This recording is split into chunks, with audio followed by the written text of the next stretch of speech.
Tonight, I have a fun story from 1940 by Dr. Seuss. Horton Hatches the Egg. Hold on, it's a fun one. Sighed Maisie, a lazy bird hatching an egg. I'm tired and I'm bored and I've got kinks in my leg from just sitting here day after day. It's work, how I hate it. I'd much rather play. I'd take a vacation, fly off for a rest. If I could find someone to stay on my nest. If I could find someone, I'd fly away free. Then Horton the elephant passed by the tree. Hello, called the lazy bird, smiling her best. You've nothing to do and I do need my rest. Would you like to sit on the egg in my nest? That elephant laughed. Why, of all the silly things, I haven't feathers and I haven't wing. Me on your egg? Well, that doesn't make sense. Your egg is so small, ma'am, and I'm so immense. Tut, tut, answered Maisie. I know you're not small, but I'm sure you can do it, no trouble at all. Just sit on it softly. You're gentle and kind. Come, be a good fellow. I know you won't mind. I can't, said the elephant. Please, begged the bird. I won't be gone long, sir. I give you my word. I'll hurry right back. Why, I'll never be missed. Very well, said the elephant, since you insist. You want a vacation, go fly off and take it. I'll sit on your egg and I'll try not to break it. I'll stay and be faithful. I mean what I say. Toodaloo, sang out Maisie and fluttered away. The first thing to do, murmured Horton. Let's see. The first thing to do is prop up this tree and make it much stronger. That has to be done before I get on it. I must weigh a ton. And then carefully, tenderly, gently he crept up to the trunk nest where that little egg slept. And then Horton the elephant smiled. Now that's that. And he sat and he sat and he sat and he sat. And he sat all that day and he kept that egg warm. And he sat all that night through a terrible storm. It poured and it lightened, it thundered, it rumbled. This isn't much fun. The poor elephant grumbled. I wish you'd come back because I'm cold and I'm wet. I hope that Maisie bird doesn't forget. But Maisie by this time was way beyond reach, enjoying the sunshine way off in Palm Beach. And having such fun, such a wonderful rest, she decided she would never go back to her nest. So Horton kept sitting there day after day, and soon it was autumn and the leaves blew away. And then came the winter, the snow and the sleet. Icicles hung from his trunk and his feet. But Horton kept sitting and said with a sneeze, I'll stay on this egg and I won't let it freeze. I meant what I said, and I said what I meant. An elephant's faithful 100%. So Horton sat there the whole winter through. And then came the springtime with troubles anew. His friends gathered round and they shouted with glee, Look! Horton the elephant's up in a tree! They taunted, they teased him, and they yelled, How absurd! Old Horton the elephant thinks he's a bird. They laughed and they all ran away. And Horton was lonely. He wanted to play. But he sat on the egg and continued to say, I meant what I said, and I said what I meant. An elephant's faithful 100%. No matter what happens, this egg must be tended. But poor Horton's troubles were far, far from ended. For while Horton sat there so faithful, so kind, 3 hunters came sneaking up softly behind. He heard the men's footsteps. He turned with a start. 3 rifles were aiming right straight at his heart. Did he run? He did not. Horton stayed on that nest. He held his head high, and he threw out his chest, and he looked at the hunters as much as to say, Shoot if you must, but I won't run away. I meant what I said, and I said what I meant. An elephant's faithful 100%. But the men didn't shoot. Much to Horton's surprise, They dropped their 3 guns and they stared with wide eyes. Look! They all shouted. Can such a thing be an elephant sitting on top of a tree? It's strange. It's amazing. It's wonderful. No, don't shoot him. We'll catch him. That's just what we'll do. Let's take him alive. Why, he's terribly funny. We'll sell him back home to a circus for money.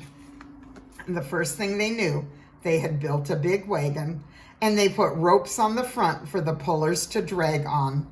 They dug up his tree and they put it inside, with Horton so sad that he practically cried.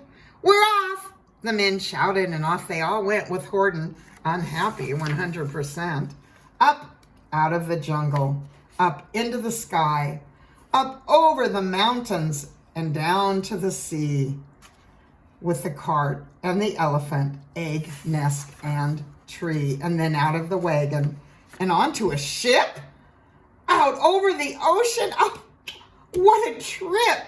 Rolling and tossing and splashed with the spray. And Horton said, day after day after day, I meant what I said, and I said what I meant, but oh, am I seasick 100%. After bobbing around for 2 weeks like a cork, they landed at last in the town of New York. All ashore, the men shouted, and down with a lurch went Horton, the elephant, still on his perch, tied onto a board that could just scarcely hold him. Bump! Horton landed, and then those men sold him. Sold to a circus. Then week after week, they showed him to people at 10 cents a peek. They took him to Boston, to Kalamazoo, Chicago, Weehawken, and Washington too, to Dayton, Ohio, St. Paul, Minnesota, to Wichita, Kansas, to Drake, North Dakota, and everywhere thousands of folks flocked to see and laugh at that elephant up in a tree. Poor Horton grew sadder the farther they went, but he said, as he sat in that hot, noisy tent, I meant what I said, and I said what I meant. An elephant's faithful 100%. And then one day, the show circus happened to reach a town way down south, not too far from Palm Beach. And dawdling along way up in the sky, who of all people should hance to fly by but that old good-for-nothing bird, Runaway Maisie, still on vacation and still just as lazy. And spying the flags and the tents just below, she sang out, "What fun! I'm going to the show!" And she swooped from the clouds through an open tent door. "Good gracious," gasped Maisie. "I've seen you before." Poor Horton looked up, his face white as chalk. He started to speak, but before he could talk, there rang out the noisiest, ear-splitting squeaks from the eggs that he had sat on for 51 weeks. A thumping, a bumping, a wild, alive scratching. "My egg!" shouted Horton. "My egg! Why, it's hatching!" "But it's mine!" screamed the bird when she heard that egg crack. The work was all done, and now she wanted it back. "It's my egg!" she sputtered. "You stole it from me! You get off my desk and you get out of my tree!" Poor Horton backed down with a sad, heavy heart. But at that very instant, the egg burst apart, and out of the pieces of red and white shell from the egg that he'd sat on so long and so well, Horton the elephant saw something whiz. It had ears and a tail and a trunk just like his. And the people came shouting, "What's this all about?" They looked and they stared with their eyes popping out. And then they cheered, and they cheered, and they cheered more and more. They had never seen anything like it before. My goodness, my gracious, they shouted. My word, it's something brand new. Why, it's an elephant bird. And it should be like that, because Horton was faithful, and he sat, and he sat, and he meant what he said, and he said what he meant, and they sent him home happy, 100%. And that's the end of the story. That's got to be the silliest story ever, but how fun is it? Can you imagine, out of a little bird egg, an elephant being born? But that was only fair because Horton really had done a good job of sitting on that egg. I hope you enjoyed the story. It's had a good day today. I love you all very much. Goodbye.